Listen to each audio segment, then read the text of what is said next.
টেলসূত্রা by গার্গির আজকে প্রথম blog, আর এই প্রথম ব্লগেই থাকছে অনেক অনেক এক্সাইটমেন্ট। আজকে আমি তোমাদের নিয়ে চলেছি মাদাম তুসোর দুবাই এডিশনের ওয়্যাক্স মিউজিয়ামটি ঘোরাতে। ওয়্যাক্স মিউজিয়ামটির ডিটেল বর্ণনা, কিভাবে যাওয়া যায়, টিকিটের কত প্রাইস, সব থাকবে আজকের ব্লগে।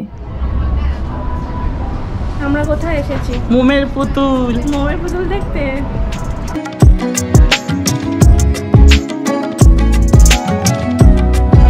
মাদাম তুসোর পৌঁছতে গেলে দুবাইয়ের যে কোনো জায়গা থেকে কিন্তু ক্যাব সার্ভিস পাবে, আর মেট্রো করেও কিন্তু সহজে পৌঁছে যাওয়া যায়। রেড লাইনে ডিএমসিসি বা শোভা রিয়েলটিতে নেমে ট্রাম ধরবে, জুমেইরা বিচ রেসিডেন্সি 2 স্টেশনে নেমে জেবিআর বিচ অব্দি একটু হাঁটতে হবে। জেবিআর বিচ ও ব্লু ওয়াটার বিচকে কানেক্ট করে একটা ফুট ব্রিজ বা পেডেস্ট্রিয়ান ব্রিজ।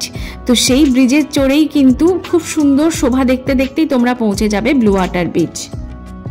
ব্লু ওয়াটারে পৌঁছেই দেখবে একটা ছোট্ট শপিং মল মতন রয়েছে, সেখানেই রয়েছে মাদাম তুসোর মিউজিয়াম।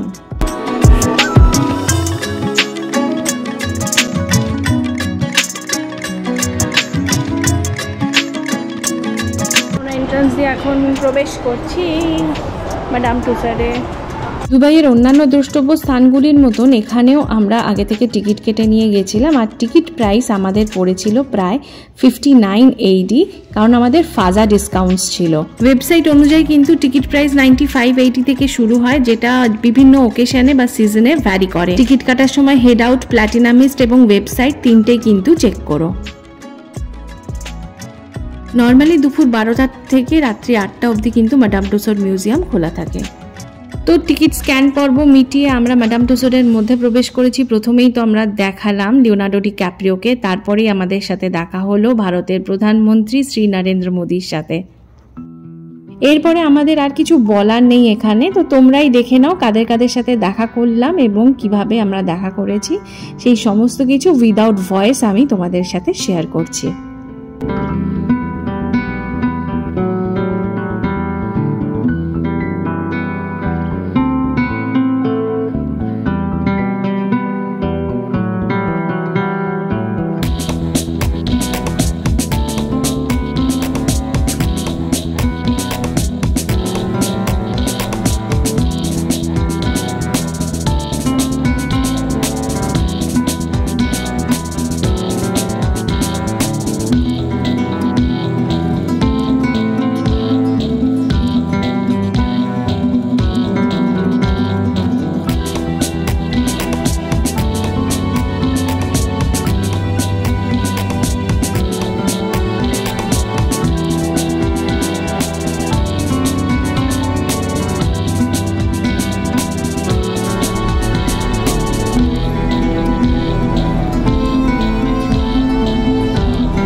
হলিউড জোনের টম ক্রুজের জায়গাটাতে এত ভিড় ছিল যে আমি কোনো ভিডিও নিতে পারিনি, তো এই দুটো ছবি নিয়েছি তোমাদের সাথে শেয়ার করলাম।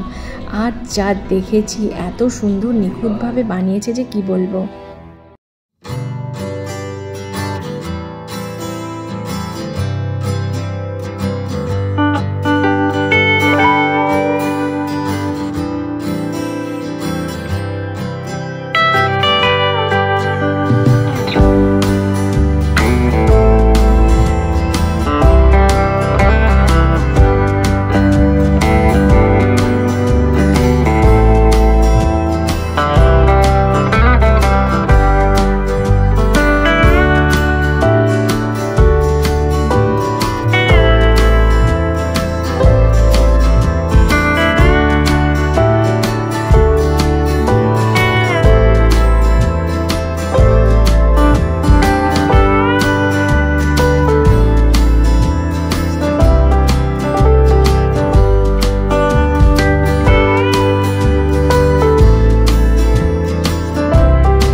মাদাম টুসড মিউজিয়ামের ওয়্যাক্স মিউজিয়ামটি দেখে নেবার পরে আমরা ওয়্যাক্স জোনে পৌঁছালাম, যেখানে তোমরা নিজেদের হাতের একটা ওয়্যাক্স মডেল তৈরি করতে পারো। রেট হলো সিঙ্গেল হ্যান্ড 40 দিরহাম এবং ডাবল হ্যান্ড 80 দিরহাম।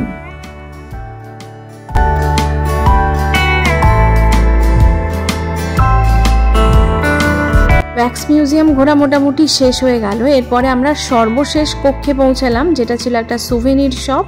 আর এই সুভেনির শপটা দুবাইয়ের অন্য সবকটা দ্রষ্টব্য স্থানের সুভেনির শপের মতনই ছিল।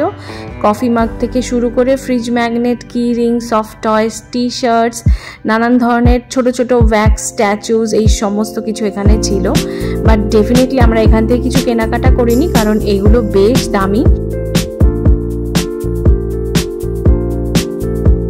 তো আমি ঘুরতে ঘুরতে একটা কফি মাগের প্রাইস চেক করছিলাম। তো এই কফি মাগটার প্রাইস হলো গিয়ে 80 দিরহাম, মানে ইন্ডিয়ান কারেন্সিতে প্রায় 1700 টাকার কাছাকাছি।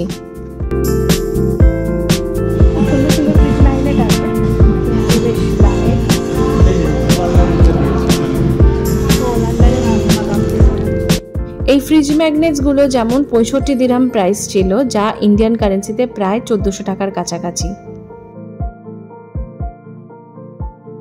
তো এই ছিল দুবাই এডিশনের মাদাম টুসড মিউজিয়াম, যেটার এক্সপিরিয়েন্স আমাদের জন্য খুবই ভালো ছিল। প্রত্যেকটা ওয়্যাক্স স্ট্যাচু ভীষণই প্রাণবন্ত এবং একদম রিয়েল লাগছিল। আজকের মতন ব্লগটা এখানেই শেষ করছি। পরের দিন দেখাবো মাদাম টুসড থেকে বেরিয়ে আমরা ব্লু ওয়াটার বিচ এবং জেভিয়ার বিচ কিছুটা ঘুরতে গেছিলাম।